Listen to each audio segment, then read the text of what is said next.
Tũrũmagĩrĩra Ngai, tũragai mwendanĩte nginya mũthenya wa gũkua. Ngai na Jesũ na Roho matũraga mendanĩte, maiyũirwo nĩ ũhoro wa ma, gũtirĩ ũcambagia ũrĩa ũngĩ.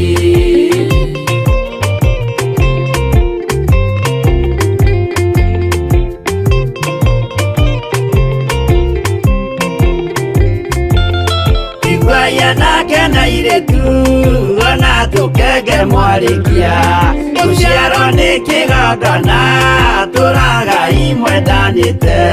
Ngai na Jesũ na Roho matũraga mendanĩte, maiyũirwo nĩ ũhoro wa ma, gũtirĩ ũcambagia ũrĩa ũngĩ. Ũyũ nĩ watho wa Ngai, Jesũ nĩwe mũira waguo, maheirwo andũ arĩa atheru matũre makirĩrĩirie.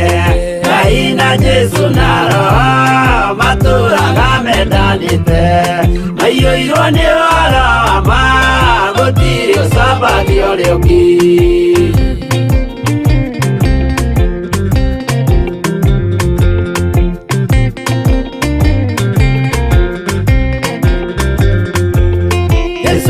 Tũmwo watho cia matũrire mekoro ĩmwe, tondũ othe nĩmeninĩire ũgĩ ũrĩa wamũciarire. Ngai na Jesũ na Roho matũraga mendanĩte, maiyũirwo nĩ ũhoro wa ma, gũtirĩ ũcambagia ũrĩa ũngĩ. Arĩa maregire Ngai makĩiya maathani make, magatongorio nĩ mwĩrĩ metagwo thũ nĩ Jehova. Ngai na Jesũ na Roho matũraga mendanĩte, maiyũirwo nĩ ũhoro wa ma, gũtirĩ ũcambagia ũrĩa ũngĩ.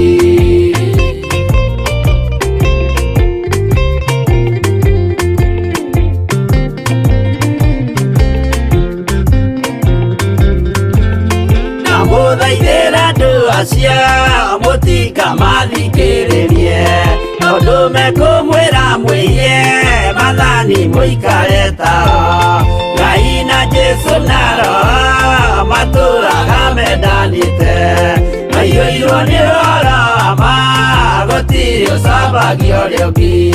Jehova arĩkia kũmba thĩ ona indo ciothe nĩombire, Adamu na kĩũmba Hawa erĩ mahoreranagie.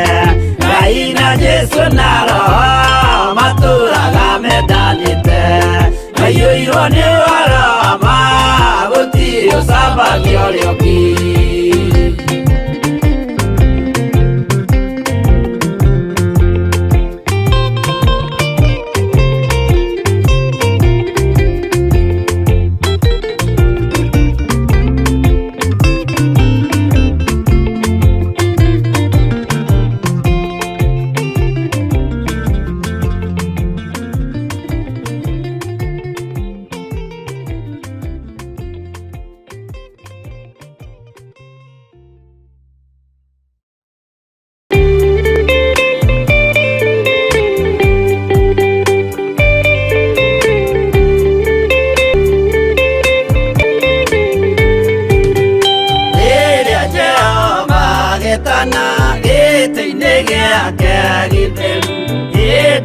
Jesũ araũkie umbĩte ũthingu tatuo. Nyũmba cia ndũrĩrĩ ciothe nĩikamemendwo na ihiga rĩrĩa rĩaigirwo Zayuni, kĩrĩma-inĩ kĩa Jehova. Iburahĩmu nĩakona ũtugi wa Jehova kene, tondũ nĩguo akaingĩrio gwĩtwo na irĩkanĩro. Nyũmba cia ndũrĩrĩ ciothe nĩikamemendwo na ihiga rĩrĩa rĩaigirwo Zayuni, kĩrĩma-inĩ kĩa Jehova.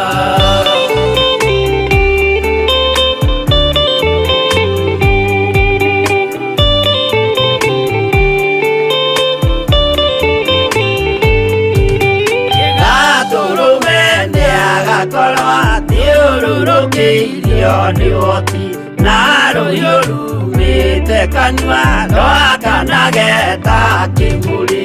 Nyũmba cia ndũrĩrĩ ciothe nĩ ikamemendwo na iga rĩrĩa rĩaigirwo Zayuni kĩrĩma-inĩ kĩa Jehova. Mĩako ya kĩyo twĩyoe gĩtuĩke mũcibi wake, ningĩ nyitie ũhoro wa makanjũgũma ya ũthamaki. Nyũmba cia ndũrĩrĩ ciothe nĩ ikamemendwo na iga rĩrĩa rĩaigirwo Zayuni kĩrĩma-inĩ kĩa Jehova.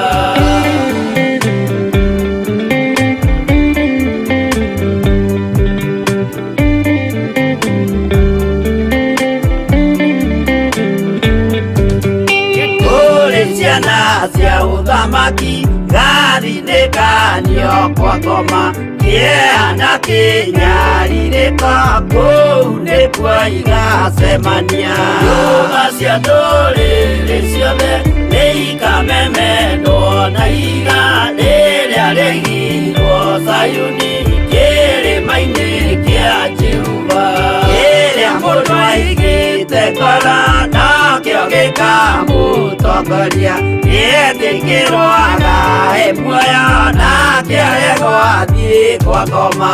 Nyũmba cia ndũrĩrĩ ciothe nĩ ikamemendwo na iga rĩrĩa rĩaigirwo Zayuni kĩrĩma-inĩ kĩa Jehova.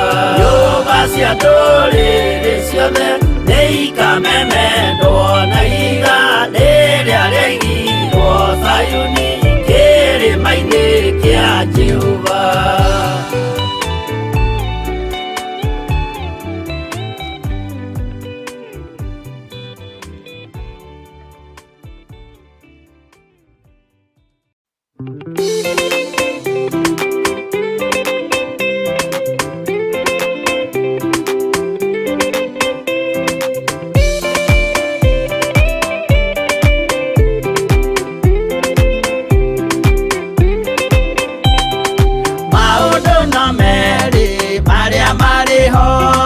Wakikana muoyo mũndũ ecũranie, Jehova na magai merĩ makũgayania, na nĩakahe mũndũ na ndericũkwo. Aremi nguai kana mũikare, ikũrai matũ kana mũhinge, gũtirĩ watho mwerũ ũkĩte ũkoima igũrũ, ũkwĩrwo tiga ũrĩa mwerirwo tene.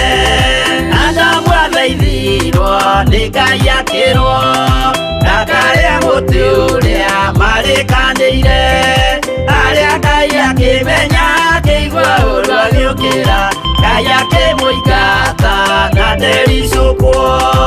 Aremi nguai kana mũikare, ikũrai matũ kana mũhinge, gũtirĩ watho mwerũ ũkĩte ũkoima igũrũ, ũkwĩrwo tiga ũrĩa mwerirwo tene.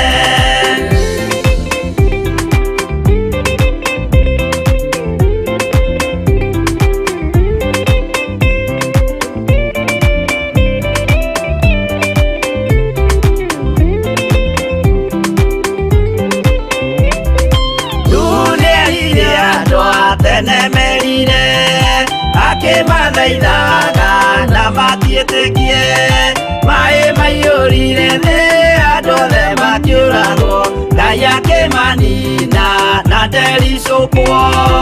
Aremi nguai kana mũikare, ikũrai matũ kana mũhinge, gũtirĩ watho mwerũ ũkĩte ũkoima igũrũ, ũkwĩrwo tiga ũrĩa mwerirwo tene.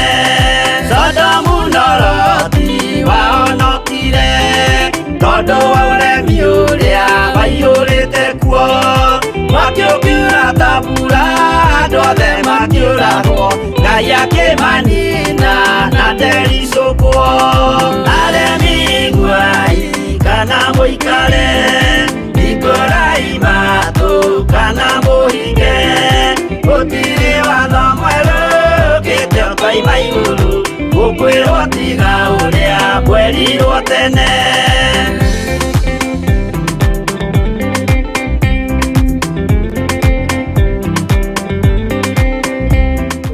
Cia WITHI imekuwa ni wiki moja lakini hamjakuwa mkiniona, lakini wewe umekuwa ukionekana. Yeah, mimi nimekuwa nikionekana every day from Monday to Friday, yeah, from 6 jioni mpaka saa 1 hapo na 40 na 50 hapo. Unakwanga ukifanya huko? Yeah, ndani ya show ambayo inajiita request hour, yeah. So Monday to Friday usikose kuingia pale from 6 to 8 ndani ya request hour. Yeah, niko hapo. Sawa kabisa kabisa, karibuni tena sana Doheshia WITHI.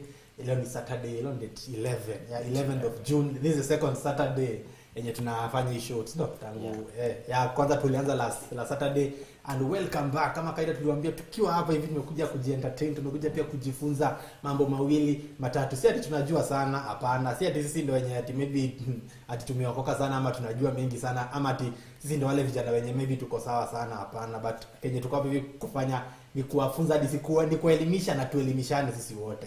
Kenye si hatujui mnatuambia, kenye nyinyi maybe hamjui tunawaambia maji. Tunawaambia kabisa. Kabisa. So I'm your host MC JOHN.Yet, kijana tall, dark, and inspiring, sio handsome. Karibuni sana kwenye Doheshia WITHI, na siku ya leo tuna furaha sana. Inataka furaha bashasha ama yeye mimi sijui hiyo. Na shida yako ni kule. But anyway, tuko na furaha sana siku ya leo, na tunathank God manze kwa hiyo mbali ametuleta. DJ. Yeah. Unajua sijakwaje ujiintroduce. Damu ni kuongea sana. Manzi, lakini najua hiyo ndio weakness yako. Guy. Yaani kwa tu ni toanisha hivi. Yeah, tukiendelea hapa ni the one and only DJ KEVVIS ama the mix lover. Ndiye hapa. Hizo zote ni zangu. KEVVIS zote ni zangu. The mix lover. One and only. The one and only. Tuanzishe kwa maombi one and only. Yeah, tutaanza kwa njia ya maombi, na always stay tuned Theophilus TV, MURATA wagai. Yeah, na hiyo na bado pia kwa kutuwatch watazamaji wetu pale popote ambapo mlipo. Mungu manze, Mungu awabariki sana kwa pia kwa kututazama. Support manze, immense support. Si rahisi by the way. So acha tutaanza kwa njia ya maombi, alafu usibanduke. Tuombe. Mungu Baba, tuaje mbele zako mchana siku ya leo, sifa na shukrani zikurudie, maana kuna mkamwe.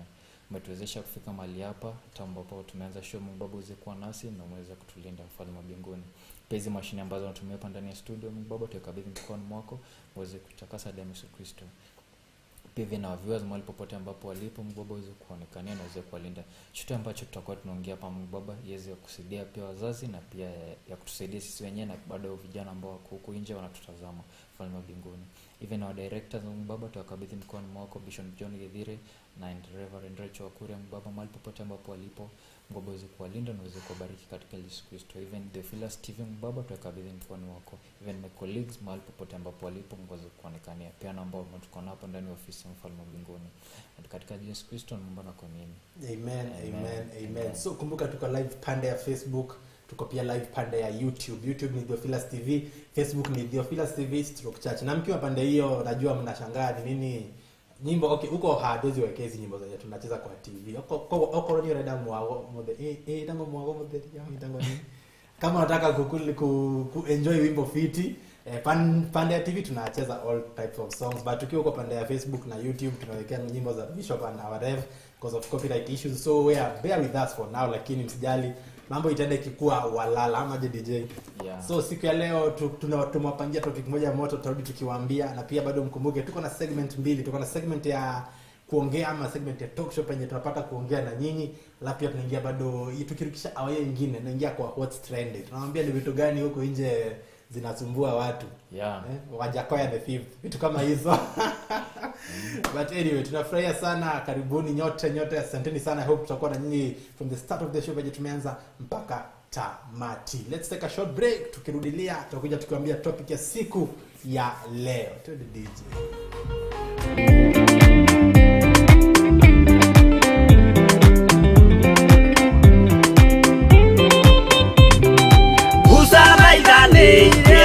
Israeli kwenye ovalilia matulikite makirekerio nyoka wero-ini makiurago Ngai akimanina na nderisukwo aremi guai kana muikare ikurai matu kana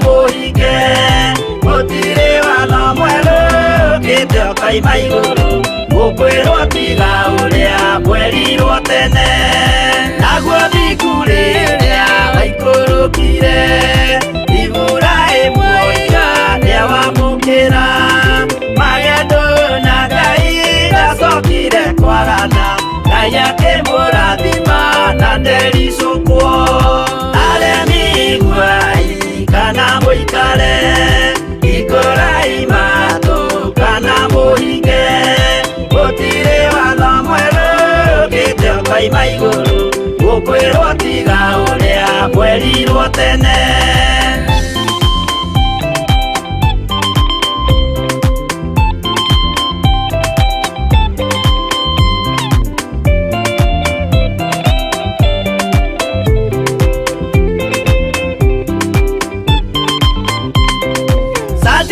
Kariria manyarirago yuthiku na itikio ciahotanire mwakiukiagithio inya watatu makiumira Ngai akimahonokia na ndericukwo aremi gwai kana muikare ikorai matu kana muhinge gutire watho mweru gite koima iguru gukwirwo tiga uria mwerirwo tene nake Jesu riria mamuragire yuthingu atumire gikuo kiingatwo muraika kiuma iguru akihingura mbirira Ngai akimuriukia na ndericukwo aremi gwai kana muikare ikorai matu kana muhinge gutire watho mweru gite koima iguru gukwirwo tiga uria mwerirwo tene aremi gwai kana muikare ikorai matu kana muhinge gutire watho mweru gite koima iguru gukwirwo tiga uria mwerirwo tene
no muikarite okinya mukire minogamite yukaituruhi akimoragia uhoro umaga naku niundu matire mawenjera wega no ni Ngai wendaga kuruta nama ati ndareka mundu akoima na thutha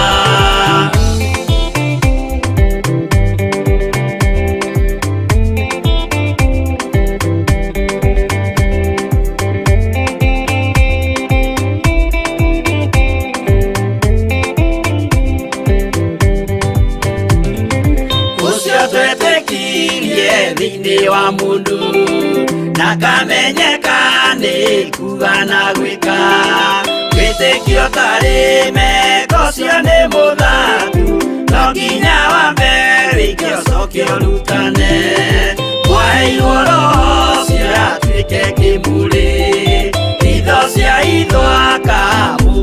mageria mamundu mothe mari na muthia ona makienjerwo muthingi uriku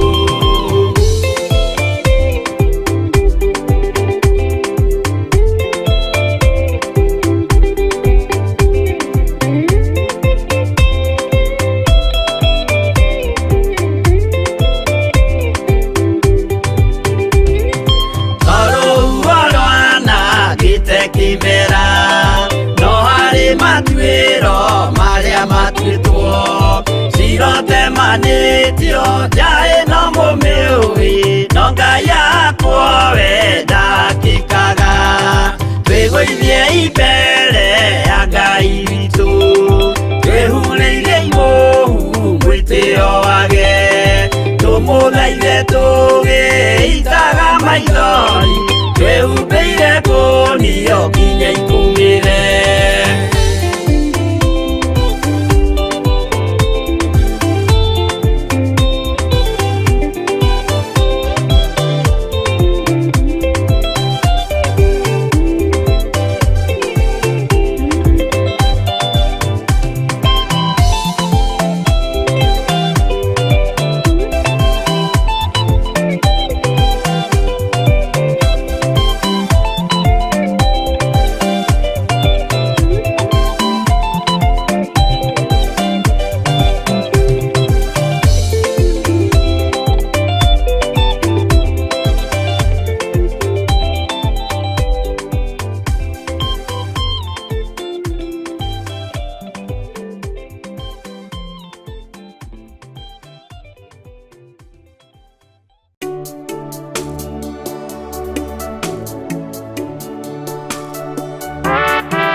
Tuyende muremi wa maundu maingi Johino tharia na nyama cia ngoma ndikwenda aria baba muria horo na iritũ baba muriaga na ciana cia ngenge iratũire ithĩte ngoro kiugo wa caitani roho kakĩhingũrĩra ngĩkena na ngĩrirĩria roho tũthiĩ nake aria baba mũrĩa horo na irĩtwo baba mũrĩaga na ciana cia ngenge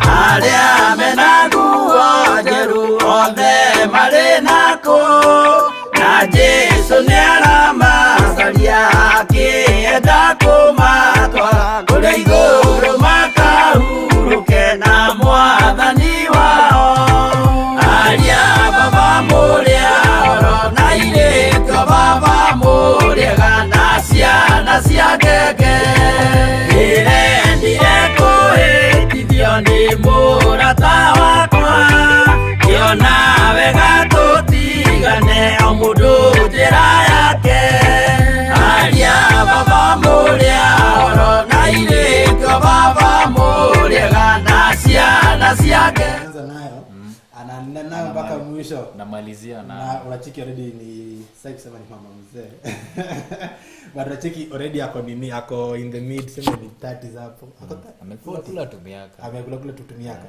so tuseme ako almost 50 hapo lakini unacheki venye anapeleka ngoma alafu wewe kijana hapo hivyo umekaa uko na miaka 19 una hata unashindwa hata kuamka kwa kitu udance tu hata kama dance ingiana unacheki zake ni zile ni ile dance yenye haina choreography like ni mkono rusha kama ni miguu peleka yote venye utaenda tu si lazima tujue kudance ile ati juu sana ama nini ama ni aje DJ wewe mwenyewe unajua kudance but unajua sasa hivi vijana tu nikale ile tu pole pole tu hapana kuna ile si tunaambia kwa Biblia David alidansia alichezea Mungu mpaka nguo zikatoka sasa Eros Mohandre ni venye tu nguo yake hizi toka lakini ana dance ile kabisa kabisa sasa ukiniambia tu kuja hapo una dance tu ile mpo tu hivi labda uko kanisa nikegosha lakini uko tu ati wamilele hiyo hapana ni unachangamka wanze unachapa kitu vile bado ni mdogo sasa nikaa saa hisi hivyo tu vile Rose Muhando hapo anaimba hiyo ngoma si tuko tu hapo tuko tu hivi hata hivi tu hata mwili songi si nini kidogo lakini wewe unajua kuna vitu zingine vinaweza fanya upate miguu kuvunjika kweli lakini anyway asanteni sana kwa nyinyi wenye bado tuko na nyinyi kwenye NDUHIU karibu sana ita rafiki yako hapo kuja aone kama maybe hatubagui age hata kama NDUHIU bado hatubagui age like if it's entertainment it's for all if it's mafundisho bado it's for all hata unaweza kuwa hapo hivyo you are a parent utasikia kenye tunasema maybe utaona na hiki tu ninaweza ambia mtoto wangu aende amwambie so like hapa it's ni mali ya kila mtu ukiwa hapa feel at home it's a safe space tuko hapa hivi kuongea mengi kuhusu vijana na kuna kitu moja imekuwa ikisumbua vijana tukiingia sasa kwa topic ya siku ya leo DJ kitu inaitwa TEI ama kwa nyaji TEI pombe watu vijana na pombe siku hizi by hata ngoma zenye zimetoka za pombe by the ni mingi kuna yule mwenye alianza na kusema kila mtu ako na kila mtu ako na hiyo kitu kuna mwingine alisema leo namalizia na hiyo kitu okay so in short we are talking about alcohol is itself pombe yes kuna drugs is a wide topic so leo tunaangalia alcohol pombe ikiwa kivyake does the Bible condone drinking of alcohol pombe inakataa pombe hatufai kunywa pombe hatufai kukunywa pombe the Bible hakuna mahali inapelekana na pombe kabisa hakuna mahali Bible inapelekana na pombe na for instance kitu moja nimejua na wase siku hizi people are using this thing vijana wengi Kenya wanasema ati kukunywa pombe si mbaya ati cause ni kusanitize mwili na ndani kwanza during this era yenye corona ulikuwa nasikia msana anasema bala kusanitize tu nje, wacha ni sanitize, wacha tu ni sanitize ndani juu ugonjwa inaingia ndani. Sasa hiyo ilikuwa excuse msana alikuwa anatumia acha nikunywe pombe ni kusanitize nina sanitize. Kwa sababu kwake alikuwa anasema kuna rafiki yangu alikuwa ananiambia ukijipaka ukinusa ni kama umekunywa, so badala ya kunywa tu once asikie haijawestiwa kwa mkono. But that's not according to Christianity ama according to a youth when anaelewa what's Christianity ama according to youth mwenye umejiondoa kwa vitu za raha ukaamua kufuata God. That's something that is not right at all. Ama unasemaje DJ? Bado tukiendelea tu hivyo story na hiyo vile umesema sijui nini vijana walikuwa wanasema time ya covid wacha tu sanitize ndani. Bado tukirudi bado kwa Biblia si ile time Yesu alichange water into wine. So unaona wanasema so hata wine unajua wanasema wine bado ni pombe. So hata si tukunywe. Wacha hapo tuwape clarification. In the Jewish culture at that time hiyo yenye ilikuwa inaitwa wine, that was sweet, ile sweet. Okay, let me say according to my own understanding ama according to venye mimi najua venye Jewish kwa wine walikuwa nikaa kuita venye sasa kuna juice ni kama vile unaweza chukua tu maembe blend exactly hiyo sasa kwa ndo walikuwa wanaita wine kwa sababu hiyo hakukuwa na jina kaa juice ni grapes tu walikuwa wanafinya tu. So like wewe kusema ati Yesu alienda kwa harusi akabadilisha kakuwa hakubadilisha kakuwa pombe. That time in the Jewish culture hakukuwa na kitu kaa juice, hawako wanajua anything called juice. Kenya walikuwa wanafanya ni kitu moja, hiyo grapes ndo walikuwa wanaita hiyo ni fresh wine. Kulikuwa na good wine na bad wine. Na bad wine ni ile yenye imekaa maybe 2 to 3 days imekuwa fermented. So hiyo I think imeanza kuwa kama alcohol. Exactly. Yeah, because hiyo fermenting ndo inaingizanga hiyo ni chemical. Sasa inaingia chemistry. Sasa inaingia hapo sasa ndo sasa acha tuone mali chemistry vile mtu aliperform. Chemistry siku pass lakini hiyo fermentation ulijaribu? Nilijaribu. Ulipata? Nilijaribu. Unasikia nimesema nilijaribu. Haya. Okay, tulikuwa fresh juice ikikaa maybe 2 to 3 days hiyo fresh wine. Ikikaa 2 to 3 days inakuwa bad wine. Hiyo fermentation ndio inatanga the components of alcohol along with it. Nika venye pia unaweza ukiweka maziwa, si huwa ina ferment inakuwa mala. Ukiweka venye watu huunda hizi illicit brews hizi za nyumbani kina Muratina nini. Hizo vitu ziwekwa zina ferment. Hiyo fermentation huwa ina bring along the alcoholic components with it. So enye iliundwa hiyo siku ya harusi. Na ndio maana hata ukisoma kwa Bible inakuwa kitabu gani? I think ni John not so sure, acha tutaangalia. But in the book of John wakati wanaongea kuhusu hiyo story ya Yesu kuturn water into wine, it was fresh. Kitu yani ni kitu yenye nikaa venye unaweza chukua tu machungwa na ublend at that time ama uchukue maembe ublend. That was something fresh. Like ilikuwa kitu fresh. So wewe kusema ati Yesu alienda akapea watu pombe, I don't think kuna venye Yesu angeenda atengeneza watu pombe na yeye mwenyewe apatake hiyo pombe. Like see he also drank it akiwa kwa nini wedding. So I don't think kuna venye utasema ati because Yesu alienda akabadilisha hii kitu ikakuwa pombe, hakubadilisha ikakuwa pombe. He changed the water into fresh wine. Soma Biblia my friend. Like wewe kijana usitumie hiyo kama unajua most people wengi ni weakness wako nayo ya kukunywa. So wanatumia Bible kujustify. Ama utasema aje hapo kwa hiyo? Wengi ni wanatumia Biblia bado unajua bado friends. Ni kama for example sasa tuko hapa mimi DJ na hapa Joe. Alafu kuna another third party. Vitu zenye si ufanya tuseme kama yeye ni rafiki yetu. Ndio sasa uone mali vijana tunapotelea sasa ikifika ni place ya pombe na hizi vitu zingine kama last time tulikuwa tunaongelea drugs. Unaona? So ikifikia hapa unapata sisi mimi na Mjango we are friends. Na kuna third party hapa bado ni rafiki yetu. Unapata third party huwa anaangalia maybe we share things. Unapata kama mimi ni mtu nakunywanga maji baridi, unakunywanga moto. So rafiki yangu hata atakuja kunywa maji baridi na kunywa moto. So unaona amechukua kitu kidogo kutoka kwako na amechukua kitu kwako. So unapata vijana maybe umeambiwa Jomaina twende bash. Tufike place. Unaambiwa hata kwanza ukae ni fresh ama tu uje kunywa pombe twende bash. Sema anachota leo hata milioni ende bash nione vile kuna kwa vile bash ufanyika. Maybe hata ni birthday party. Unaenda tu kama kawaida. Unajua tu ni birthday party. Unajua ni kukula. Ni kudance, kukula na hivyo kuhang out tu na friends hivyo kujibamba tu hivyo na hiyo commit to new friends hivi kukata mimi by then nilikuwa ninajuanga bash before nijue venye watu wanaenda kufanya huko zingine mimi nilikuwa juanga bash unaenda ukule kwanza ukule na ushibe yani mimi nilikuwa juanga tu bash ni kukula na kudance kweli lakini anyway sawa so unapata umeenda huko je kunywa afu upatane hivyo vile nime-explainia kuna huo maji moto na kuna huo maji baridi sasa wewe huo maji baridi anakuambia fanya hivi so uonje afu unaonja hii maji baridi unaenda unaambia Jomaina hapa niko na maji baridi si hata uonje so inaenda ka chain so circulate so unapata hiyo group yenu naanza kuwa nini addict pole tunajua inaanza pole unapatanga hata maybe kwa group of 10 maybe ni watu wawili tu wanakunywa your friends wanakunywa maybe umeongelesha hivyo maybe unamwambia pombe si fiti ama hata ujemwambia wewe unaonanga unasema unajua kuna watu wanasema life ni yake ndio anajua Kenya anataka ni anajua venye anataka na life yake ama as long as ako fiti na life maybe ana work ama anafanya nini anasoma ako sawa shule sema achana tu na life yake sitamwambia but it's better umwambie so unapata ajuange tu mapema ni like ufanyi viti hapa hiki tu ifai so unapata na maji baridi maji moto mix so na actually by the hiyo ni kitu mnafaa mjue sisi vijana hii ni kitu tunafaa kujua kwa hiyo group of friends watu wenye una hang out nao unafaa ukae kujua kwa huyu friend ni nini wana gain na kwa huyu ni nini wana gain ndio inaweza kuwa ni best friend yako but unaonanga vitu zenye anakuambia maybe unajua unaweza kuwa na best friend mwenye anakuambia vitu nika kuna nilikuanga na msee alikuwa mtu hapana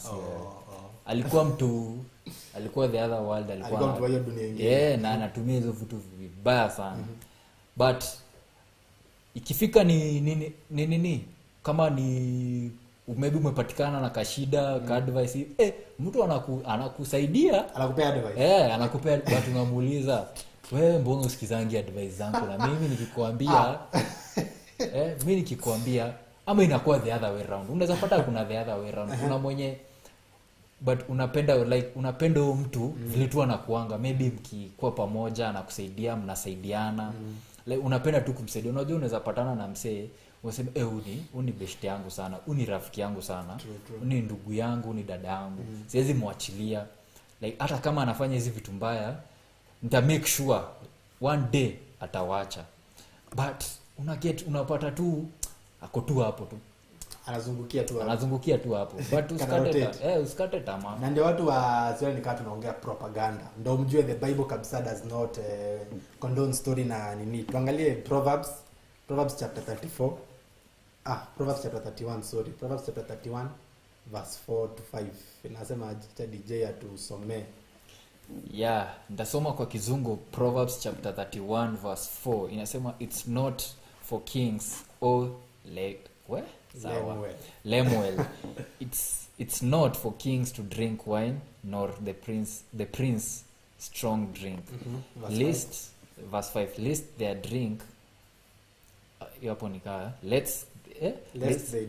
lest they drink and forget the law and pervert the judgment of any of the afflicted. Exactly. Like hata inaambia hii Proverbs chapter 31 verse 4 inasema for kings ama for people wenye wako in power, for people wenye wako wenye wanatuongoza, like hiyo could drink pombe ni mbaya because one thing pombe ufanya huwa ina impair judgment yako, like utapenda judgment ingine something that is very off, kitu hadi haiko, like wewe tuseme maybe wewe ni judge uko tei umeenda kwa nini courtroom hata I'm sure kenye utapeana hapo it will be something out of hakuna judgment ya maana hapo utapeana. Maybe tuseme you are a leader, unaongoza watu kufanya kitu fulani, umeenda umekuja akili yako imebeba tu na tei completely. Vitu zenye utakuwa unaambia watu I don't think zitakuwa vitu zenye zitakuwa zina nini, I don't think zitakuwa vitu zenye maybe zitakuwa of any kind of help kwa mtu yoyote, because kitu pombe ufanya ina impair judgment yako. Pombe si wewe huwa una control, pombe ndio wewe ina control. Before mwenyewe uweze control pombe, itakuwa imesha control. Like kitu moja pombe ufanya. Pombe okay, let me teach you something. Pombe haikuangi digested kwa mwili. Inakuwa absorbed. Hiyo ni kitu inakuwa absorbed. Hakuna kwa blood inakuwa absorbed kwa mwili yako. Si ati ina digestiwa tutaikojoa ama nini. Hapana, pombe inakuwa absorbed kwa mwili yako. So hiyo kuwa absorbed ina nini like ina trigger vitu mingi kwa mwili yako. Hapatanga mtu maybe hata mguu unapata mtu miguu imeenda hivi haizi tembea. Mimi naweza sema nikaa tu unaona vile sengine laptop ama computer wewe ina lag ina hang. Nikaa I think inaanza kuhangisha mind, ina lag kidogo. That's unaonanga mtu anatembea ama anakuangalia ni kama akili ina hang. Inabaki imehang. Unapatanga mtu anakuangalia na macho zingine unashindwa ni kama unaonanga vile computer kale kinanga hapo so uko tu zile. Mimi naona nikae wewe inafanya mind. Alafu sijaelewa mbona kila mtu akilawa kwangu. Ni kama aonangi si ndio nakwambia ndio kutafuta nini sasa. Ni kutafuta network ndo load na vision. Okay, tuangalie verse nyingine bado kwa Proverbs chapter 23 verse 31. Still talks about mambo na kukunywa pombe. Ndio msiseme ati MAINA anatuambia tusikunywe pombe nini, ati Bible watu walikunywa pombe. Ni wapi ulisikia mtu? Actually, one thing, the only person that mwenye mimi najua, okay, si ati the only person, mtu wa kwanza kunywa pombe kwa Bible ilikuwa Noah. Na Noah after amekunywa pombe si wote tunaona ile madhara ili happen after amekunywa pombe. Alienda akalala akiwa naked hadi mtoto wake akakuja kumuona. Na what happened after mtoto wake amenimuona, si ileta curse kwa generation ya huyo mtoto. So hiyo kitu hadi nafaa kukuambia basi pombe from the beginning haikuleta kitu mzuri. Like hata short ni kidogo tu. In short tu nikaa kenye tu ina happen say kwa society. Sasa nipate JOHN pale tu kwa mtaro. Kasande asubuhi mimi niko tu zangu saa 4 nikwenda kanisa saa 3 hapo. Ndio yeye naye ametoka ile kanisa yake. Hiyo kanisa nyingine. Umelala hapo kwa mtaro na kuuliza ni aje. Unaona? Sasa hiyo in our society now in the present day. Sasa hiyo ndio vitu ina happen. Unaona sasa kwa umesema ilikuwa Noah. Noah. Ilikuwa jina ilikuwa imepotea. Vile Noah nilikuwa nafikiria umesema Abraham. Sasa vile in the Bible tunaona ni Noah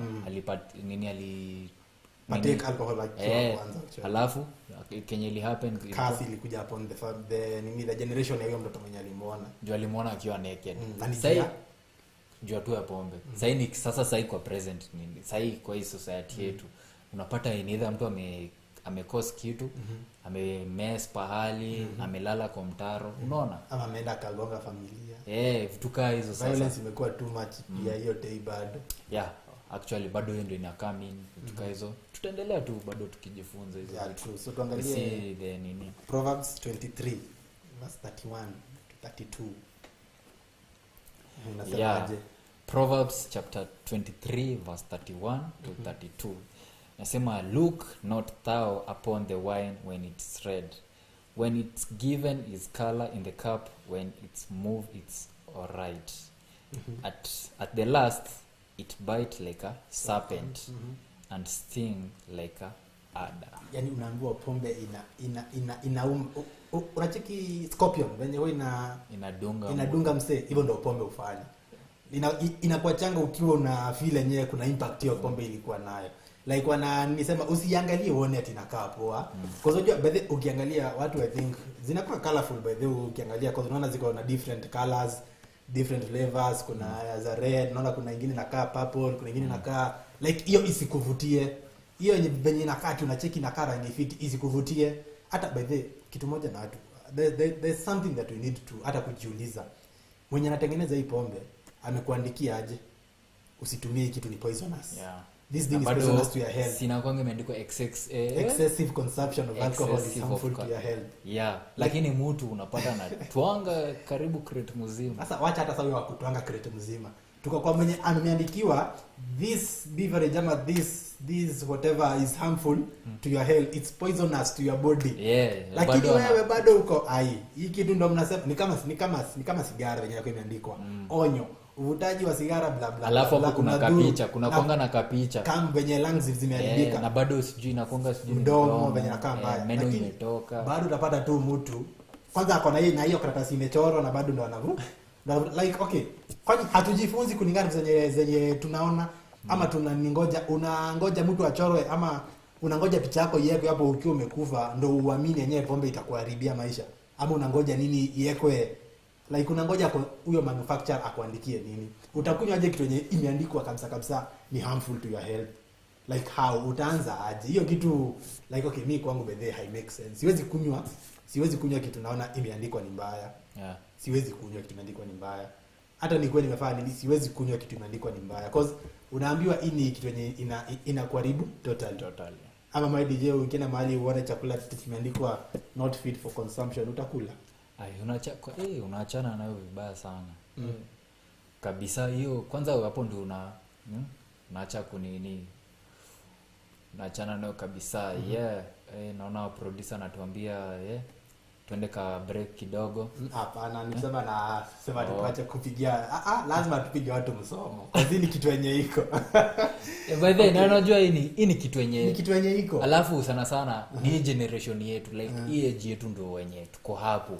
Like sisi naweza sema kama 90%. Ni sisi ndio tuko. Sisi ndio tuko hapa na sisi ndio unapata. Sasa imagine mjango tupatane na wewe huko nje. Ni sasa nimeshikilia sigara. Na mimi ni baba hivyo na kimzinga kia. Hata nitaje hapo pombe Gilby sama niko na nini hapo.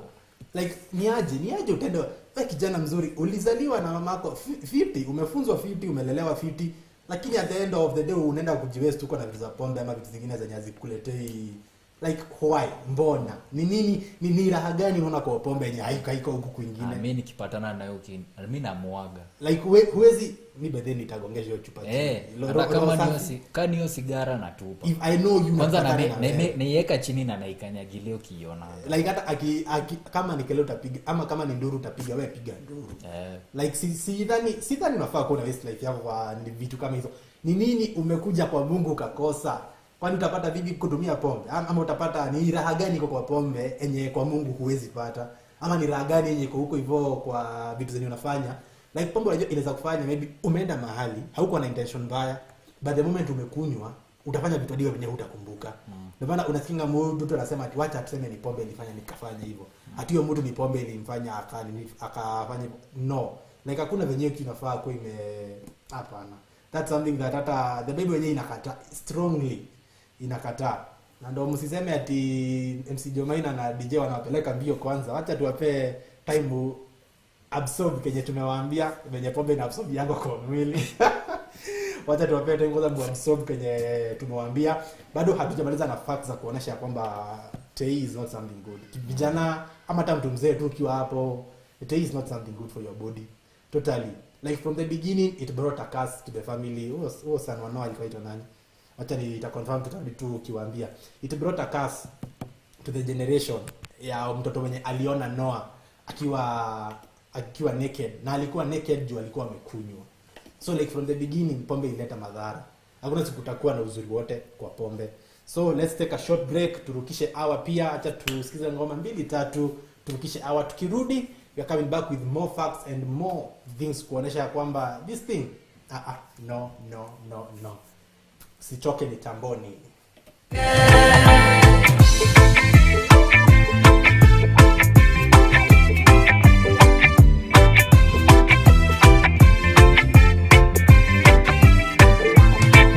Iria mukona mwamenona muthulwo ni andu nao ni makaerithio ni muraika wakwa aria baba muria oro na iriko baba muria na ciana cia ngenge ikigiriko kinene mundu atigeire na nyina magiikia mwaki-ini oro ndi mai merire matingetigana aria baba muria oro na iriko baba muria na ciana cia ngenge mwiriga woragia birimi ukeyo matu-ini na aria mamenete roho makahea nginya tene aria baba muria oro na iriko baba muria na ciana cia ngenge aria baba muria oro na iriko baba muria na ciana cia ngenge.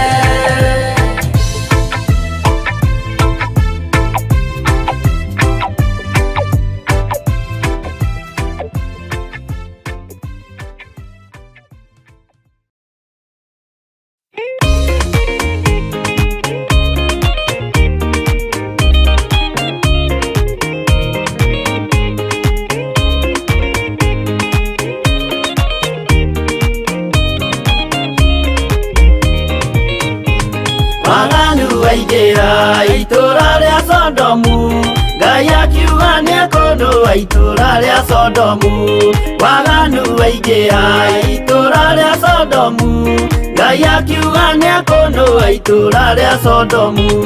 Umai mwĩthare, mũtiũke twĩthare, ĩno nĩroka kũnũa. Umai mwĩthare, umai mwĩthare, mũtiũke twĩthare, ĩno nĩroka kũnũa. Umai mwĩthare. Ngai akĩra Loti, umai na ihenya, na andũ a nyũmba yaku yothe Sodomu nĩkũhĩa. Ngai akĩra Loti, umai na ihenya, na andũ a nyũmba yaku yothe Sodomu nĩkũhĩa. Umai mwĩthare, mũtiũke twĩthare, ĩno nĩroka kũnũa. Umai mwĩthare, umai mwĩthare, mũtiũke twĩthare, ĩno nĩroka kũnũa. Umai mwĩthare.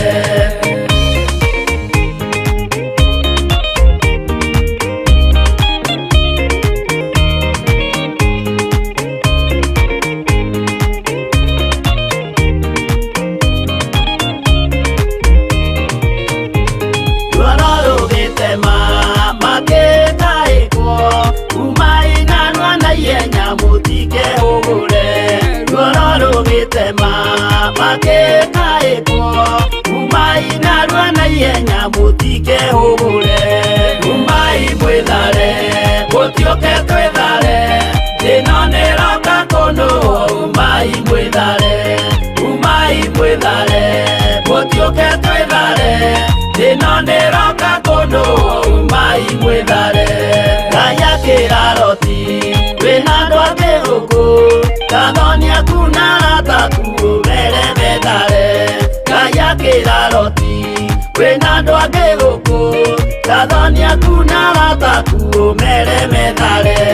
Umai mwĩthare, mũtiũke twĩthare, ĩno nĩroka kũnũa. Umai mwĩthare, umai mwĩthare, mũtiũke twĩthare, ĩno nĩroka kũnũa. Umai mwĩthare.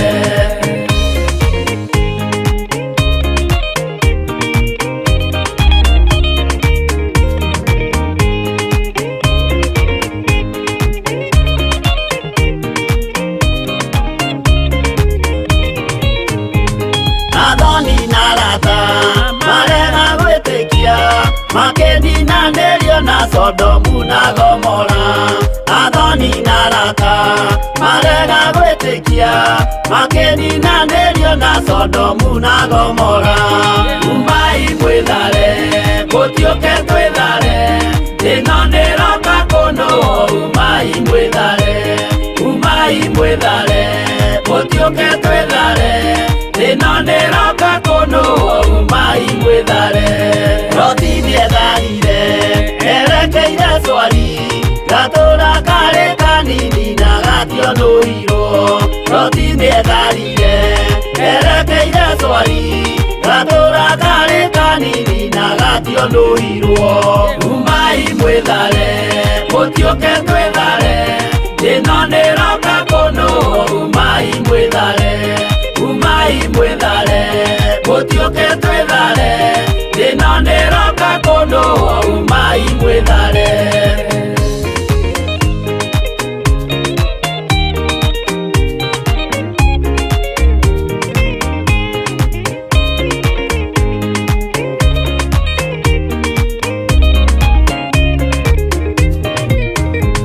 Kĩrĩndĩ gĩa thĩ ĩno nĩkĩriganĩirwo, uge wa Jehova Ngai ndũgarũrũkaga. Kĩrĩndĩ gĩa thĩ ĩno nĩkĩriganĩirwo, uge wa Jehova Ngai ndũgarũrũkaga. Umai mwĩthare, mũtiũke twĩthare, ĩno nĩroka kũnũa. Umai mwĩthare, umai mwĩthare, mũtiũke twĩthare, ĩno nĩroka kũnũa. Umai mwĩthare, umai mwĩthare, mũtiũke twĩthare, ĩno nĩroka kũnũa. Umai mwĩthare, umai mwĩthare, mũtiũke twĩthare, ĩno nĩroka kũnũa. Umai mwĩthare.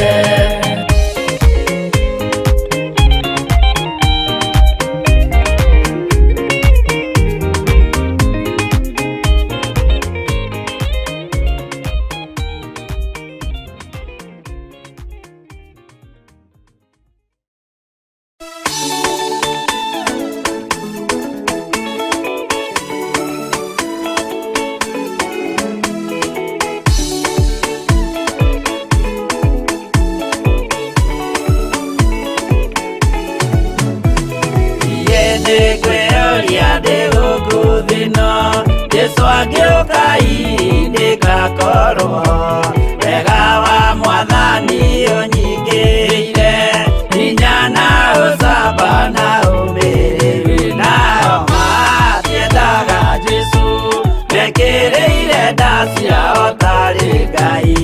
Kĩhurũko kĩega kĩrĩ matu-inĩ, ĩno ndĩrĩ mwago kana ũruko, tũrĩa kũnyarirwo nĩ athamaki a thĩ, tũteithie Mwathani tũmagĩrĩrie, nao matiendaga Jesũ mekĩrĩire nda ciao tarĩ Ngai.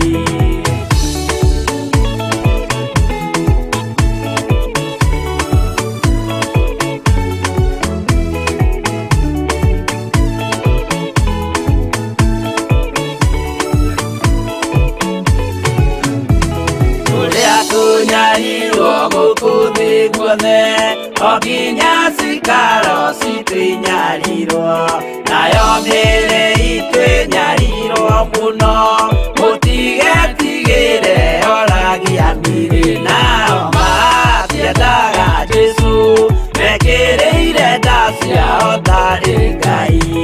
Anabii atheru nĩmarathire, na gũtirĩ kiugo gĩtagakinya, gatũrũme oigire gũtirĩ kairia, kandĩke watho-inĩ gatagakinya, nao matiendaga Jesũ mekĩrĩire nda ciao tarĩ Ngai.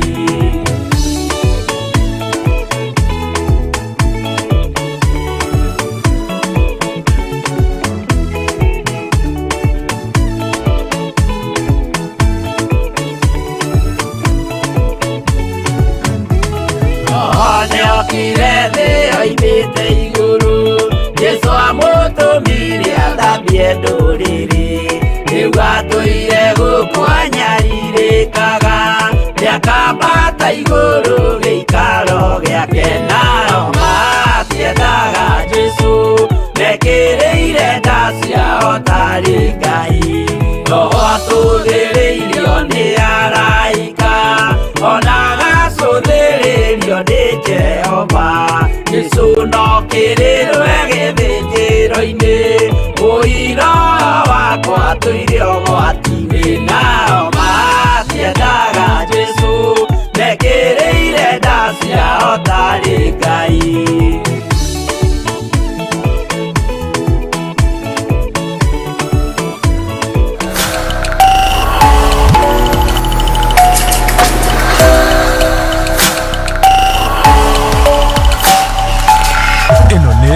Theophilus TV, MURATA wa Ngai.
mwaki wa marakara turire ciothe cia thĩ norĩo ikoiga ũcio nĩ mwathani ndoya Ngai yake nao matiendaga Jesu mekĩrĩire nda ciao tarĩ Ngai niĩ nĩngwĩyũria ndĩ gũkũ thĩ ĩno Jesu angĩũka nĩngakorwo wega wa mwathani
muoyo ingĩkũrania na indo njũru kũhingũra mbura ya igũrũ kĩndũ kĩ muoyo gĩgathira honokia we Jehova ũrĩa wahonokirie Nuhu ngoro yakwa ĩna maithori yetereire hinya wa igũrũ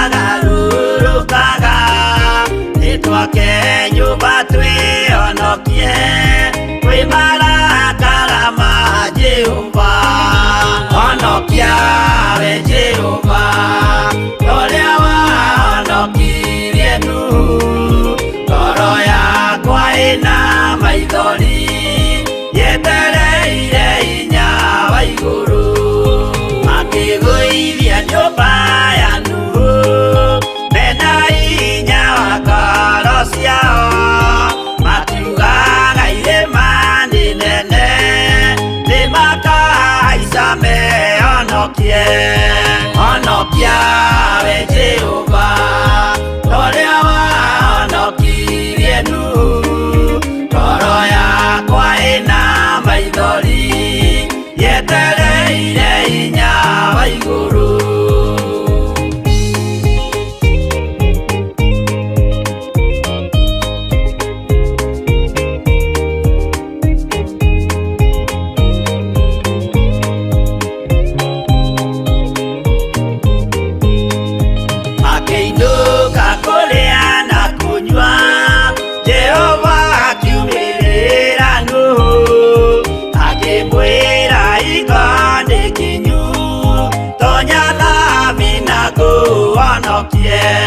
honokia we Jehova ũrĩa wahonokirie Nuhu ngoro yakwa ĩna maithori yetereire hinya wa igũrũ arata akwa thikĩrĩriai maĩ mathira nĩehĩtire ndakare gĩkuũ kĩa maĩ no kĩa mwaki gĩtagathira honokia we Jehova ũrĩa wahonokirie Nuhu ngoro yakwa ĩna maithori yetereire hinya wa igũrũ honokia we Jehova ũrĩa wahonokirie Nuhu ngoro yakwa ĩna maithori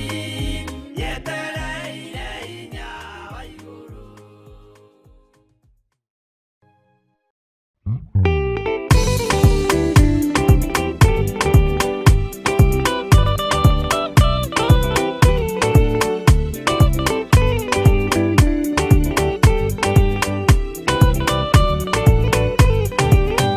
yana hinya ũmĩrĩrie ngoro ũiyũrĩtwo nĩ Roho Mũtheru umbũre ũira wa gatũrũme ngoro ĩtegwĩtigĩra rora muoyo waku ndũgatuĩke ta muoyo wa nyoni ĩrĩa ĩyũaga ĩgathiĩ ĩkaingĩra mũtego-inĩ ĩgate muoyo wayo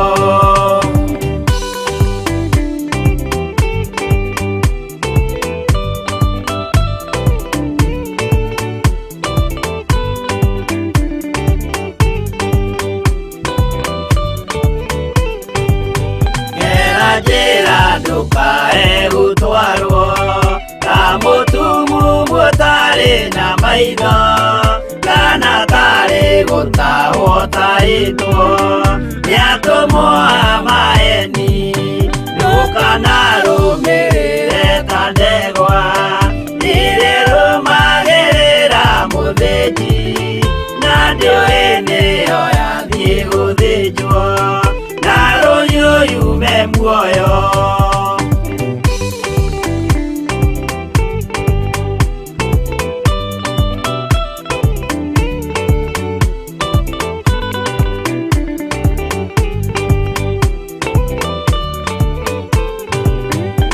Nama mũthenya wa ũmũthĩ mũndũ angĩũra kana agarũrũke, ndingĩũrio thakame ya mũndũ ũcio wĩtete na ũtũrĩka. Mũthenya na ũtukũ ndinogaga, ngĩmũthaitha ngĩitaga maithori, ngĩmwĩra ciugo cia kũmũguna na ngaiyũrwo nĩ kĩeha.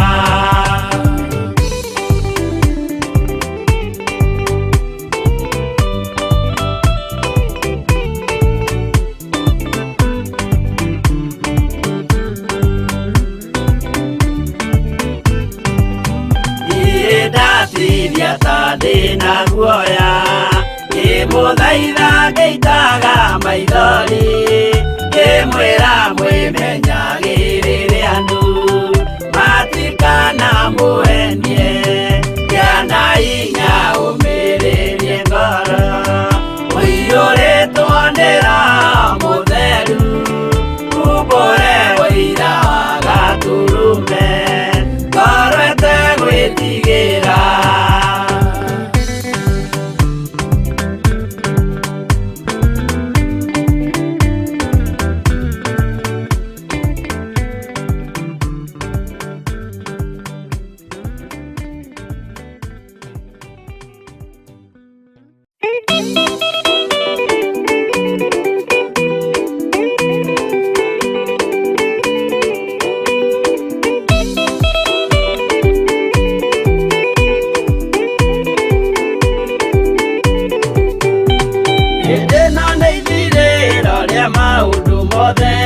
Mũndũ kwenda kũgaya muoyo nĩ aũgae, tondũ ngoro cia andũ aingĩ nĩ ikũgaya gĩkuũ, ciĩrirĩirie maũndũ marĩa marĩ thĩno. Ũrĩa nĩ gũgaciarwo aira ehokeku, oimbũrage mathani matarĩ na guoya, ngoro ciao ciamenya nĩ ageni gũkũ thĩ, ngoro ciao ciamenya nĩ ageni gũkũ thĩ. Anathi igũrũ metereire aira arĩa makombĩrĩria kumbũra mathani, na ũrĩa mombĩrĩirie rĩrĩa marathaga, mena maithori maingĩ na ruo rwa ngoro. Ũrĩa nĩ gũgaciarwo aira ehokeku, oimbũrage mathani matarĩ na guoya, ngoro ciao ciamenya nĩ ageni gũkũ thĩ, ngoro ciao ciamenya nĩ ageni gũkũ thĩ.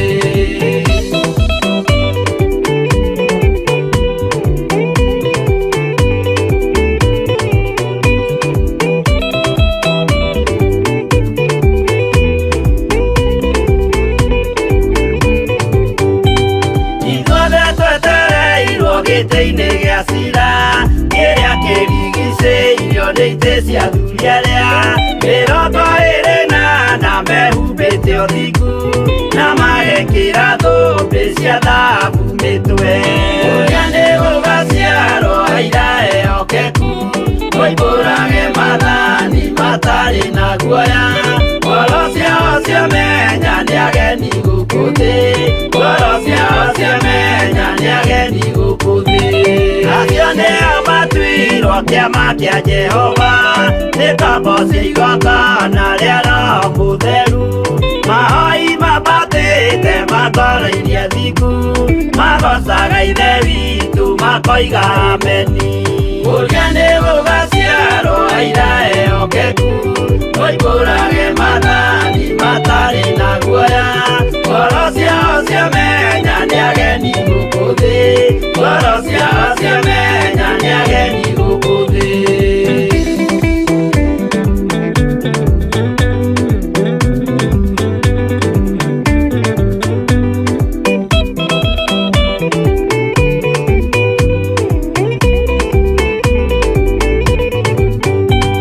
Ithuothe twetereirwo gĩtĩ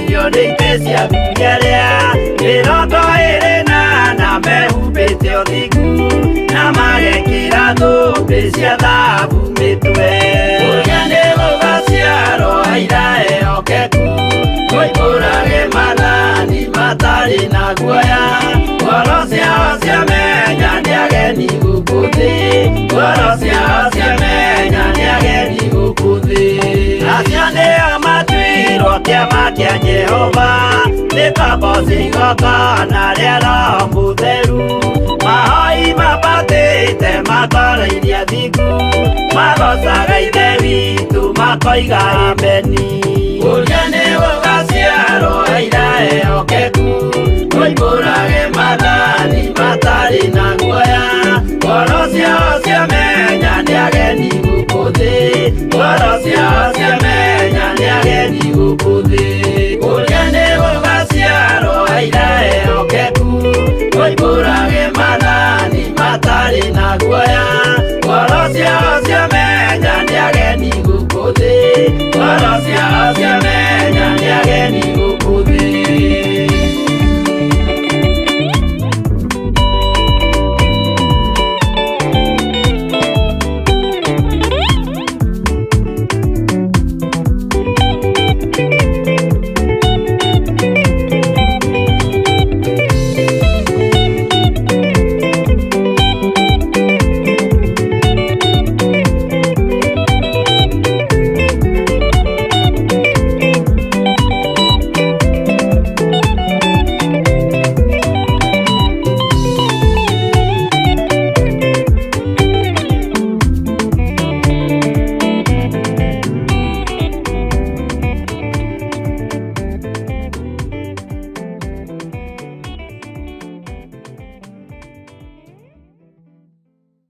Ngai Nendi wangai nieno magere Nendi wangai Nendi wangai nieno magerera Aya gai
una observe kwanza alafu sasa unauliza hii observe miaka 2 sasa unaniuliza inafanya nini na sinakuulizanga na unaniambia ati unanisumbua wewe acha ovyo anyway karibuni, welcome back, you're back again. Bado tuko on our topic here today, talking about youth and alcohol. the way vitu zimekuwa, it's something tunaona huko nje tukiwa wote, like tunaona the impact yenye imekuwa mostly kwa vijana kama sisi. Like I think usage imekuwa kubwa sana kwetu. Yeah. I think we kama vijana are the biggest consumers of the so-called alcohol ama spirits, beers, those kind of things. We are the biggest consumers. Because unapata sana siku hizi sidhani iko kwa percentage ya vijana wenye wako sober unaweza kangapi? Naipatia 30%. 30% wako sober. Ama tuipatie 40. Hebu tuipe 40. Unajua pia ni kani sisi tunajiweka chini. Oh, by the way. So tuko wengi wenye tuko wengi bado wenye tuko ni sober, but tunaweza ipea 40. The other 60 tuseme that's 30 wako sawa kidogo wanajaribu. Hiyo 30 ingine ni wale completely hatuko nao. Like hao wametoka nje kabisa. Na bado kuna ka percentage hapo tunaweka maybe wana struggle kuachana na obvious by the way. Also tuweke maybe 10% wana struggle kuachana nayo. Juu unaweza patana na kijana anakuambia hii kitu nilianza maybe best ndo alinionyesha ama tu kitu ilikama hapo nikaanza kuitumia. Unajua unajipatanga tu wewe mwenyewe. Nimejaribu kuiacha nimeshindwa. So na bado unaweza mwambia tu kani kupunguza tu pole pole. Uende ukiacha. Alafu ukifika hapo kunywa chai sasa. Juice soda zote. Kwanza mimi soda. Acha soda, juice. Kunywa kwanza hii ni tangu fresh juice. Hii ya blend hiyo hata uchinda ukienda kutafuta sijui hizi zingine za kundwa na chemicals. Ukipata mzuri kwanza yenye inafinyango mpaka hii yenye unaona mpaka anafinyanga hadi miwa nini hizo zote. Unaendanga hizi places pameandikwa gogoyo ni miwa ama ile za uji ni nini vitu kama hizo, kunywa vitu kama hizo. Yani hapo ni sukari taja mtu ndo ni kama sukari kunywa hiyo juice ya miwa itakuwa fit, but all in all bado hata vijana na struggle. Jomaina unaweza waambiaje kijana wenye na struggle manze? Like I think first thing, kubali kwanza, jikubali venye uko. Kubali yes hiyo kitu imekuingia, kubali yani first accept yourself venye uko. Usijidharau ama nini. Then after that sasa now seek for help. Kuna spiritual help, bado pia kuna mental, because hiyo kitu itakuwa inaharibingia the way of thinking. Pia bado na sasa uanze kujieka na watu wenye unaona wako positive minded. Watu wenye yani tulikuwa tunasema correct positive minded, si ndio? Si ndio tunasema wenye wako na maji moto na maji baridi. Exactly. Unaangalia unajua huu ni mtu wa maji moto na huu ni mtu wa maji baridi. Ukusikuwa na waom ati yakao katikati, huwa anaonja huwa aonji, hapana. Like jieke na watu wenye yani watu wenye watakuonesha the right thing. Jieke na watu kama sisi, we are not that good, but tafuta watu wenye wanakupatia advice yenye nakusaidia. Na bado unaangalia watu una associate nao. Exactly. Daily. Wajua kuna watu husema ati maybe anakunywa pombe juu ya stress. Ati maybe anaona life imempeleka mbaya, anasema acha nikunywe tei itaniondolea stress. Bado ukikunywa tu si yote hiyo. Haya, for example niko na stress nikunywe. Kesho niamke nikiwa niko sawa, niko sober. Si bado hiyo stress itarudi tu. Stress narudi bado. Hakuna mahali pombe ina erase stress. Hakuna mahali ina erase uchungu. Ukisema hivyo ni kama hiyo nini? Hiyo pombe ni kama inakuongelesha, inakumotivate huko ndani. Inakupea counseling huko ndani. Juu ukisema inakupea stress. Hapana. Juu inamtolea stress. To be honest, unaweza sema sasa ukiona kama stress. Kuna mtu akiwa na stress haizi taka kuongea na mtu. Ama unapata mtu tu ako tu hapo, ako na furaha, ako hyper, ni ile anajaribu hiyo kitu itoke kwa mind. Ama ako yule tu mtu akunyamaza. Ama anakuja na kuambia manzi MC Jomaina hapa kuna hivi na hivi. Manzi si uni advice nijue vile hii kitu kutaenda. Hivi ndo napitia hivi. Unamuokolea badala ya aende atei. Ama unapata kuna beshi atakwambia ni maji baridi. Anakuambia twende tukate. Twende manze tuchape kitu. Twende tuchape ni mbili. Lakini watu pia tuache kutumia the Bible justify vitu zenye haziko. Kama watu hutumia hii verse iko in the book of 1 Timothy. When Paul alikuwa anaambia Timothy in the 1 Timothy chapter 5. Tuangalia 1 Timothy chapter 5 verse 23.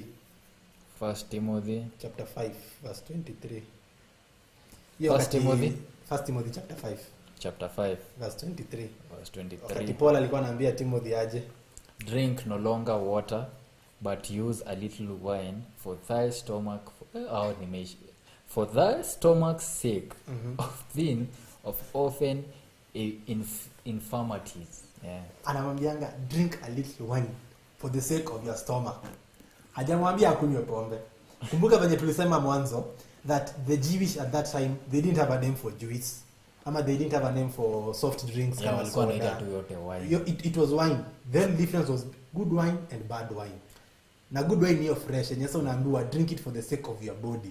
Like hata ukienda kwa hizo hoteli kubwa kubwa, you are given kitu ya kukunywa before ukule. Juu ya nini? Ukikunywa huwa ina kitu yote unakunywa inakuwa absorbed kwa mwili. Like hadi huwa ina help in digestion ya vitu kwa mwili. Ndio maana unachikingi hata hizo hoteli kubwa kubwa before upatiwe the main meal.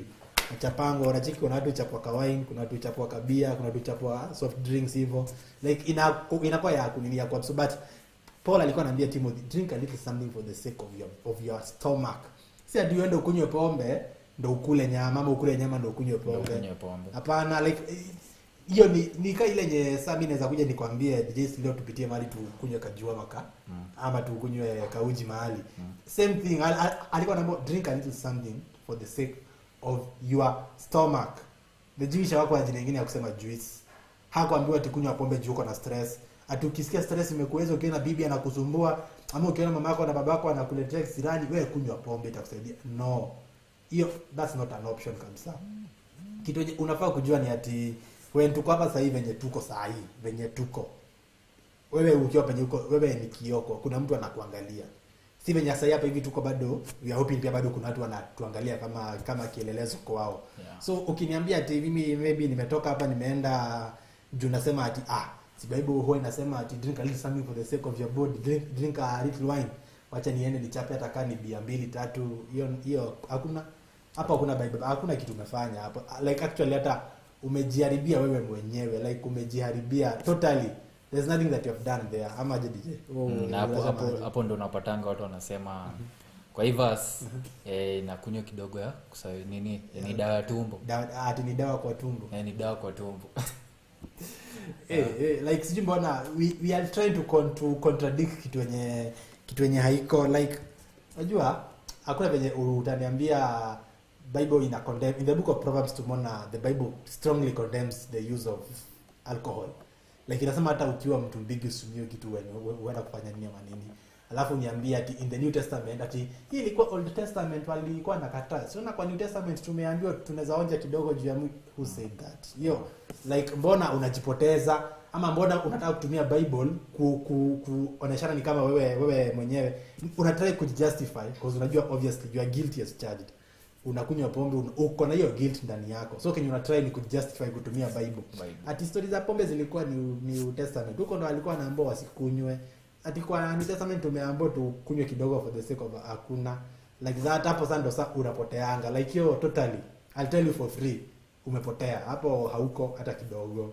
Like hapo umepotea kwa life yako. Kama DJ utasemaje? Ni kweli hapo one thing ukisema nikakosha tumbo ati nikanini tumbo kakusafisha tumbo. Hivyo ndo unaanzanga. Kidogo unapata umeosha tumbo siku mingi. Tumbo ikuwe safi. Unaanza kutamani hiyo kitu, unaona? So sikubali hiyo. Kuna dawa za tumbo, kuna acto. Kuna ina. Na ina bado. So vijana acheni hiyo ni kujidanganya tu. Juu sasa nikikuja niambie hapa. DJ na umejaribu comedy. Nikikuja hapa niambie MC Jomaina ati wanze kuna vile na feel tumbo afa niambie kamu hapa kuna kamoja nilikuwa nimebakisha kanusu shika. So no need juu one thing nikionja hivyo nitakuja the next day nikikuja kwake niambie na baadhi ile kitu linipatianga kadawa kako wapi, unaona? Sasa hapo hivyo tu friends hivyo ndo na recruit ndo maana tunaambiangwa angalia watu na associate nao. True. Kama ni mtu kama kusaidi eruke maisha yako. Yeah, true. Jikaishe tu as long ile tu like uko na your own lane, unajua what you want to do. Ikifika ni hizo stories za mabashi naeka no, kuna boundaries, mi siendangi. Nasema mi siendangi hizo vitu. Hata mimi siendangi. Unaendanga? Bash. God, bash ni nini? Oh, sawa. Yeah, vitu kama hizo. Huwa siendi. Yeah. But kama ni bashili ya kuosha mtu, hiyo naendanga haraka sana. So kwanza siku ndio tunafaa kuosha Friday. Hapana. Tuambie ama tungoje? Hapana. Tutawaambia hiyo siku. Tutaambia hiyo siku nyingine. Lakini ataoga tu Yeah, so guys, na bado msifikirie ati ni tukisema vijana ni boys and girls. Yeah. By the way, ati hatusemi madem ati hawakunywi. Tukisema it's boys and girls bana. Ama tumesema vijana sana. Kwanza hadi hao ndio mimi naweza sema ndio sana. Madem. By the way, hapa tunaongelesha gender yote. Yeah. Madem na machali. Si ati umekaa hapo unasema vijana kumbe wanakuwa tabia mbaya. Pia wewe. Kwanza mimi naangalianga upatane na dem akomlevi. Hiyo kitu mimi kwangu naonanga ikikaa kitu weird, naonanga ni kama ni mimi niko sawa ama msioni vizuri. Like naonanga ni kama kitu abnormal, like si kitu ya kawaida. Juu one thing upate dem msichana amelewa ile chakari kabisa. Like kabisa. Sasa unashindwa. Unajua kama boy unaonanga kama ni kukunywa ni ile anakunywa. Sasa demu unajulizanga, yani alienda kakaa pahali akaanza kukunywa maybe hiyo kitu wewe unajua ni venye madem tunawachukulia kama madem we respect them mother figures. Yeah, by the way, but unajua wao ni mother si wote. figures. Yeah, si wote, but kwa wale wachache wenye wanafanya hiyo kitu manze mnafanya by the way inakaa very awkward. Yeah. Like unapata dem ameshikilia sigara ako serious but anavuta manze, like vitu zingine zinakaanga nikani wanaume wanafaa kufanya bosi ati wanafaa kuzifanya. So like the moment umepata dem akifanya inakaa more bad. Alafu upate akona siblings, maybe ndo first born. So hata kwa boy maybe wewe ndo first born, na siblings wako unaonesha nini? Ukikuja home anasikia unanuka sigara. Obvious mtoto wako karibu 6 years old anajua harufu ya sigara na harufu ya pombe, anajua inanukaje, na anajua mtu mwenye amekunywa pombe vile wana react na mtu mwenye avuta sigara vile ananuka, unaona? So vitu kaa hizo. So jana wanzi kitu tuachane nayo, focus kwa vitu za God. Na bado unaweza nini, kuna time uko free wanzi, kuna hizi futa za mtaa. Enda tu buy boots, enda cheza futa hapo, hata kama hata ni sport shoes tu umebuy pale base tu hapo tu. We shall consider that ndo tulete vijana karibu. Ile tu mnaenda place mnajibamba the whole day kama 2 hours hivi. Sini game inakuwa recreational activity. Ile tu hata mnaweza fika muanze kupiga ile hata mnakutana tu vijana mnabonga. Ama ukisikia toka nje kimbia, vaa nguo za ataya kimbia. Kama uko na pesa enough kuna gym hapo mtaani. Swingi hiyo gym, chapa workout uko hivyo. Acha ukishinda ukifikiria vitu zenye zitakuharibu mwili. Fikiria vitu zitakujenga mwili. Ama kama beshte yako kuna biashara, enda kaa hapo muulize na by the way loan sato ndakuwa na kama na kusaidia hivi na hivi. Unacheki kama tu mnaweza saidiana. Unakwambia manze mimi hata kama utakuwa unanilipa but hata mimi ni gain experience na Kenya unafanyanga ndio nijikeep busy. At least unamshikilia. Obvious the first month anaweza kosa kukupatia kitu. The second month atasema msee amejitolea, acha sasa nimpea kama ni akaka kitu kadogo ili tu kumappreciate, feel motivated. Unaona hivyo ndio mtu tunaanzanga. Ndio maana tunaambiwa sengine kuwa na marafiki wa maana. Unaona si ule rafiki mwenye atakutupa kwambia tu twende tu bash. Twende hivi ukipata pesa nakwambia atiacha kufanya nayo kitu maana. Kwa bado hapo sisi wote ni vijana. Hiyo pesa kidogo yenye maybe unapata save for your future generation. Hiyo kidogo tu save, hata kama ni so daily hivyo. By the end of the month unapata uko na kama so daily kwa siku. Like piga hiyo hesabu yenye 30 days a month maybe tuseme to approximate kama hiyo pombe unabai tuseme to approximate ni kama 200 shillings per day. Aya times 30 ni karibu 6k. Unaona kwa mwezi na maybe na kwa hiyo 200 per day maybe chupa moja umenunua. Unaona unapata kwa mwezi umetumia worth kama 30k. 6k ama ni 60? 6k. Sini 202 na hiyo sini Ulipata nini months? Kwani nimeanguka? Azio yanguka kwa sawa. Oh, math nilijaribu pia hiyo. Ai, kwa ni kila kitu ulijaribu. Nilijaribu. Sawa, lakini kwa maisha usijaribu. Kwa maisha usiwahi jaribu. Okay, kuna kitu ninataka tuangalie. Let's take for example, so wananga hizi dogi za GFS. Hizi dogi za GFS. So let's take kuna dogi yenyewe. Kuna hiyo leash yenye inakuwa imeifunga hiyo kamba. Alafu kuna handler mwenye ako nayo, mwenye ameishikilia. Now let's take this. The handler, let's take for example the handler ni spirit yako. The leash ni sema the wheel, hiyo ndio inaku drive. Alafu the dog sasa. Dog ni flesh yako. Hapo kuna spirit yako, kuna flesh yako na kuna the wheel. When the handler ako weak, handler ni yule mwenye saa ameshikilia. Handler tumesema ni spirit yako. When the handler ako weak na the dog iko strong na the leash pia iko strong, the dog ita control handler. Umenipata hapo? When the dog is strong, leash iko strong, the handler ako weak, dog ita control the handler. Hiyo ni kumaanisha when the flesh is strong, kenye flesh inataka ni strong, kenye ina control pia ni strong. But wewe spirit yako sasa, wewe handler iko weak, utakontroliwa na flesh yako. But when the handler ako strong, the wheel iko strong, but the dog iko weak, huo handler ndo atakontrol your dog. So kumaanisha when spirit yako iko strong, kenye na kucontrol iko strong, unaacha flesh yako inakuwa weak. So kuna mali flesh yako itakucontrol.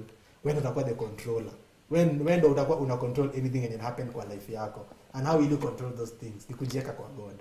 Hakuna venye utaweza kucontrol flesh yako, ama hakuna venye spirit yako itakuwa strong enough to control your flesh kama uko ndani ya Mungu.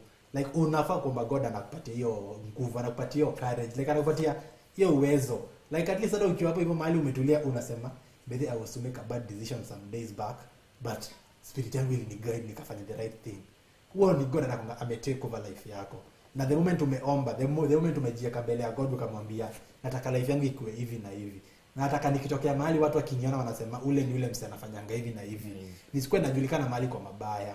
Nisikuwe ati mahali pote naambiwa ni jambo na arifu yangu twende left, unakimbia naye left. Twende right, unachapa hiyo right. Tupande juu, uona panda tu na yeye. Lakini hujui mwisho matokeo itakuwa gani. Wewe kenye tu unafanya ni kufuata venye iko. Kumaanisha handler wako ama spirit yako iko weak, but your flesh iko very strong. Vitu za dunia zinakuita. Sorry. Vitu za dunia zinakuita tu. But the moment wewe mwenyewe spirit yako iko strong, wewe the handler uko strong, flesh yako inakuwa weak. Hakuna wakati flesh yako itaiku control. Hakuna wakati flesh yako itakuonesha twende hivi na uiambia twende. Flesh yako inakwambia nataka tei, naambia hapana, leo ni siku ya uji. Nakwambia leo nataka sigara, hapana, leo tukavute hewa huko nje. Unaona? Like vitu, the moment your spirit iko strong, the moment umejieka ndani ya God, the moment everything kenye unafanya inapelekana na venye Mungu ametuambia tuishi kama vijana. Ecclesiastes 9:11 inasemanga enjoy your youth responsibly. Na kitu yote yenye unafanya, enjoy your youth ukiwa in the God, ukiwa in God. Na kitu yote yenye unafanya iko na consequences. Venye utaenjoy youth yako, itakuwa na consequences zake hapo mbeleni. Ukienjoy in a bad way, I assure you, ujana ni moshi. Haitarudi tena. Ujana nenda ikiendanga tu. Exactly. Ikikuja ipite imeenda tu hivyo. Ukifikisha 40 hakuna siku utakuwa 13 tena. Ukishafikisha 40 hakuna siku utakuwa 21 tena. Hakuna siku utakuwa 22 ama 23 ati unaweza fanya kenye ulikuwa ufanye. The moment you miss this chance uko nayo sahihi vitu zenye unafanya. Ama the moment una miss this chance sahihi cause unafanya vitu zenye maybe ulifuata vitu zenye haziko, ama maybe cause hukuwa prayerful enough to make your spirit ikuwe strong, flesh yako isikucontrol. Hebu kuwa strong handler in your life.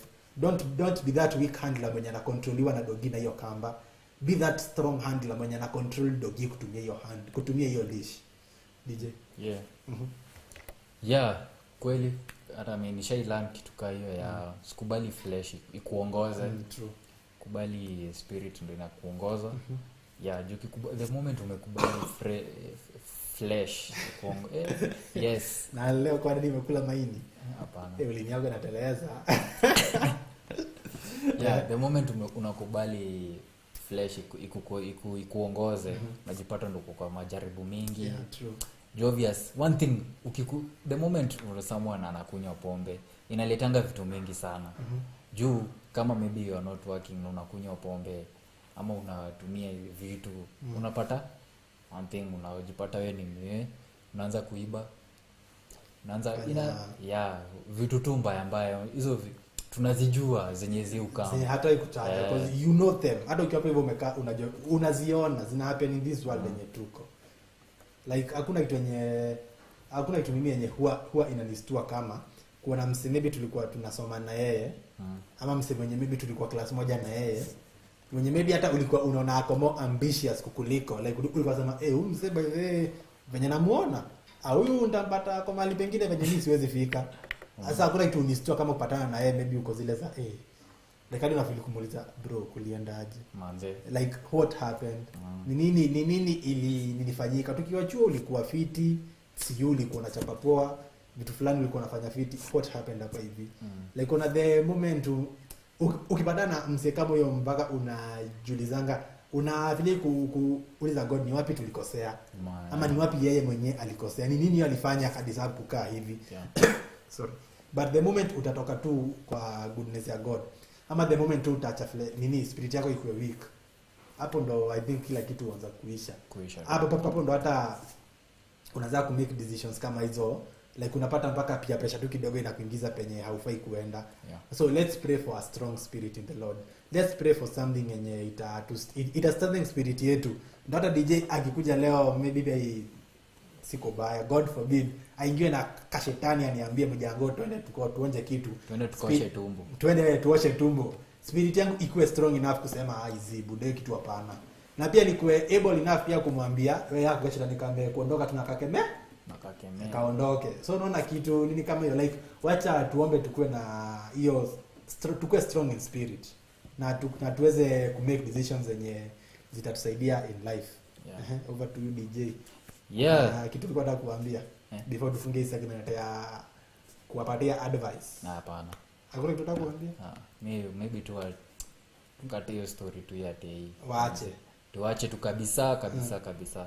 Mimi tukipatana na wewe na nakujua na unatumia na pasua hiyo chupa na nawae. Kwanza nione comment yako hapa alafu nipatane na wewe kwa club ama hapana, tuwezi patana kwa club juu sitakuwa naingia kwa club. Tupatane na wewe kwa njia tu mahali umelewa ama umelewa. Yeye tu niambie like utafeel aje, like hata wewe mwenyewe tu imagine okay, how do you expect maybe wewe kama kijana uko na vision ya kuwa na family when you grow, when you become more mature ama more stable in life, how do you expect family yako ama ule family yako when uko so much into alcohol ama when uko so much into things zenye hazina that value kwa life yako. Utakaje hapo hivyo na watu wako umelewa, utakuwa unawaambia nini ukiwa tei? Hadi unajua mimi ndio baba yenu, mimi unafaa kuniheshimu, unawaambia nini? Hakuna tunawaambia hapo. Like the moment umesha kunywa tei ina impair judgment yako. Anything yenye unasema from that time henceforth, trust me, hakuna kitu maana unasema. Na sijui mbona mtu akilewa ama pombe kuja na kizungu. Na kizungu inakuanga. Sijui kama pombe kuja na kizungu, cause pombe inapelekananga na kizungu mingi. Na hapo ndo unachengenye na huyo mtu wenyewe anajua kizungu. But ingine pia kuanga forced bana. Sijui kama pombe kuja na components. I think tutauliza hawa manufacturers kama wanaitanga kizungu ndani. Lakini sisi hatutumii kizungu wenye the English that we can speak right now is English that is directed by the Holy Spirit. Ni English yenye sisi wenyewe ni ya kutoka kwa shule, si ya pombe. Ya pombe inakujanga ikiwa kivi yake. So let's stay strong in the Lord.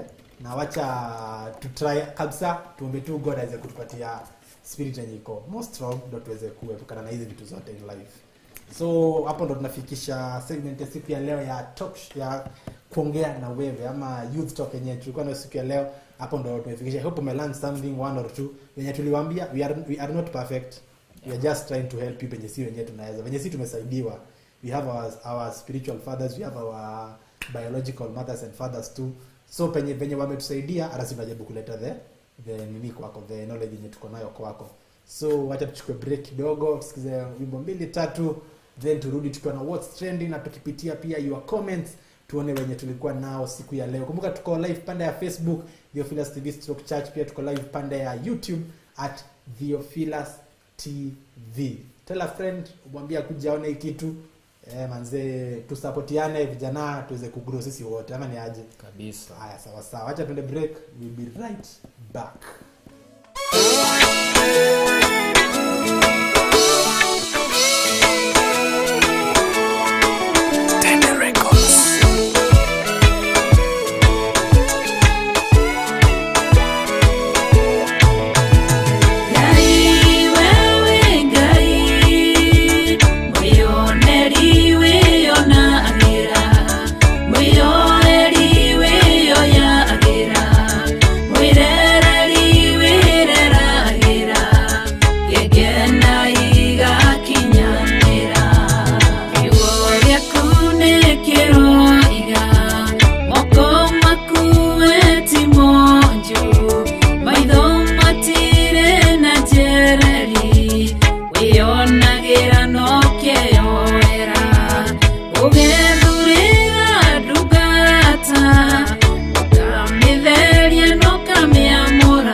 Ngai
Kemenyai Muitereirio Mutireke otheri Mumurekere andu njira ya iguru Mioyo ya nduriri ciothe mumionokie Uiyuro wa mai waiyurire thi Nuhu maria nana maonokirio Ni nyumba ya Ngai hamwe na nyamu Iria Jehova thanĩte cingĩrio gĩtĩ Tigai gũtuĩka Kemenyai Mũitĩrĩirie Roho mũtuĩke ũtheri Mũmũrĩkĩre andũ njĩra ya igũrũ Mĩoyo ya ndũrĩrĩ ciothe mũmĩonokie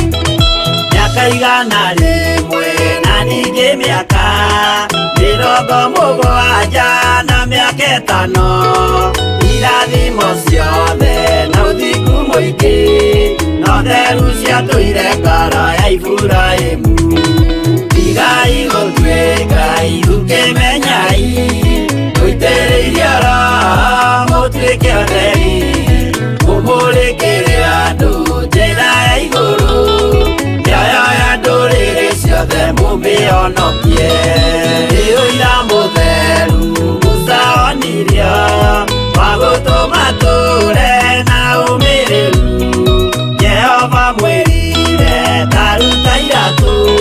Saa yetu imeweza kukimbia sana, muda umetupa kisogo. Mbona tutumia muda umetupa kisogo? Muda umetupa kisogo. Muda umetupa kisogo. Oh. Ama muda umetupa kisogo. Wacha tuendelee. Tuingie upande wa Facebook.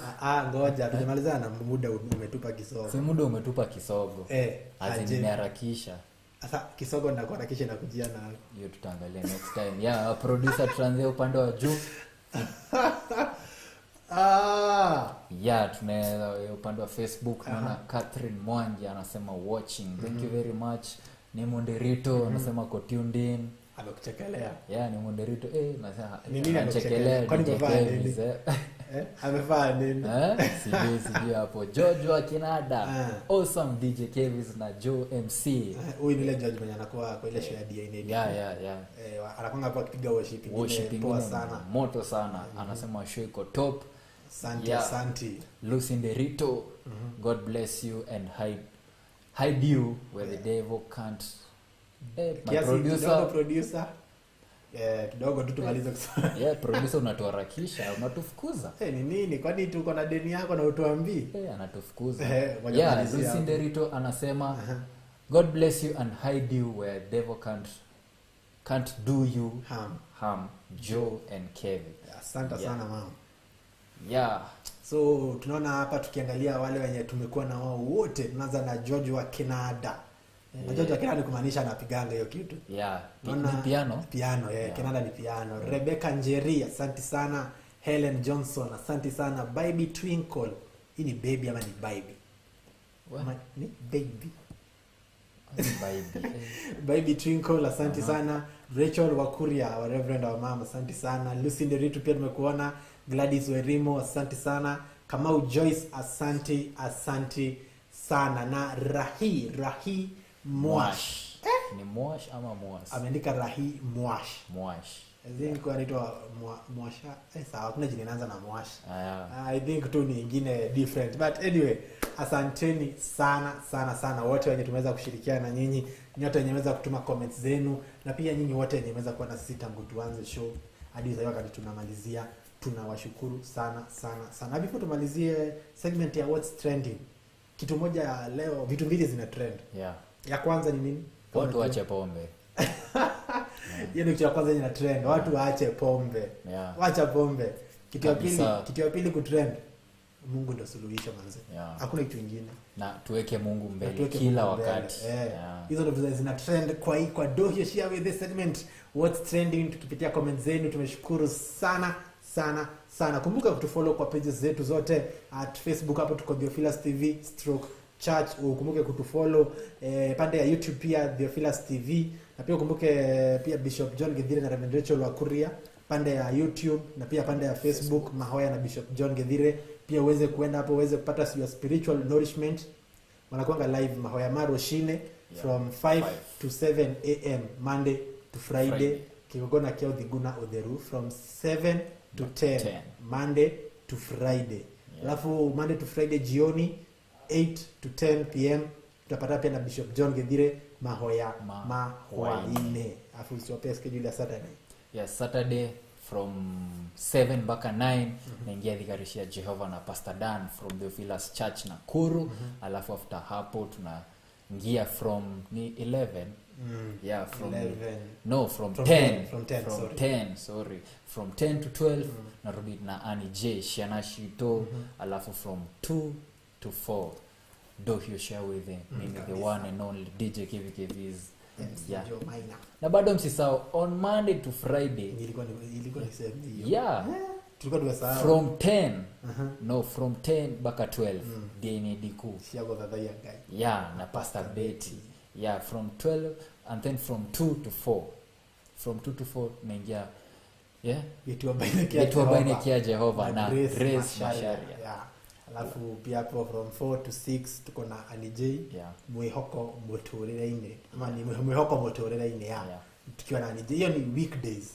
Alafu pia leo jioni Mogoda Eden from 8 to 10 Mogoda Eden. Alafu pia kesho kumbuka kuna church service, kutakuwa na yenye itakuwa ya Reverend Rachel Wakuria kutoka the Theophilus Church 44 Maina ya Getogano. Alafu church service pande ya Theophilus Church Jadhaine na Bishop John Gethire. Alafu pia jioni kutakuwa na show Sunday jioni from 8 from 8 mpaka wakati Mungu atataka. Wakati roho itaongoza penye itafika, hapo ndo atafika from 8 jioni kesho.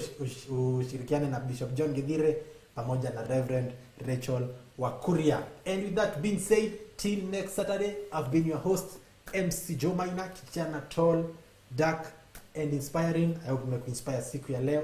Mungu awabariki sana. Na mimi ndo nilikuwa DJ wenu the one and only DJ KEVVIS the mixed lover. Tupatane on Monday from 6 to 8 pm. Na hiyo wiki hiyo naomba Friday ifike haraka. Hata mimi naomba hiyo wiki Friday ifike haraka. Aya, poa, asanteni sana. Till next Saturday, same time, same place, but different clothes. Same people. Mungu awabariki. Asanteni sana. Gorokiene ya neru nane ya mure Igai otwe gai uke benyai Oitere iriara mote kioderi Umure kere adu jena ya igoro Nyaya ya dorere siode mume onokie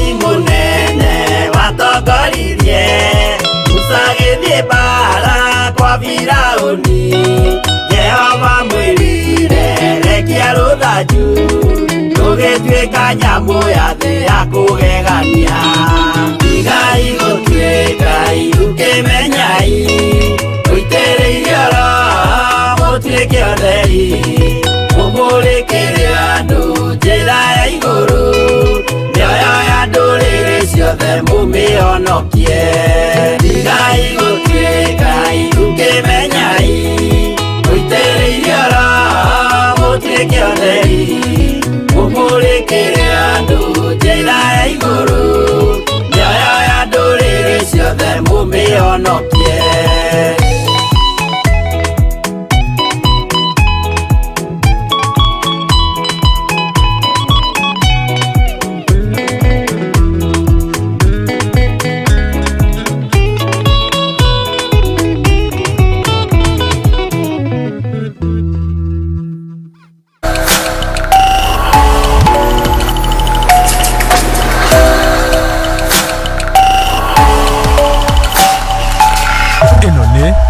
Theophilus TV, Murata wa Ngai.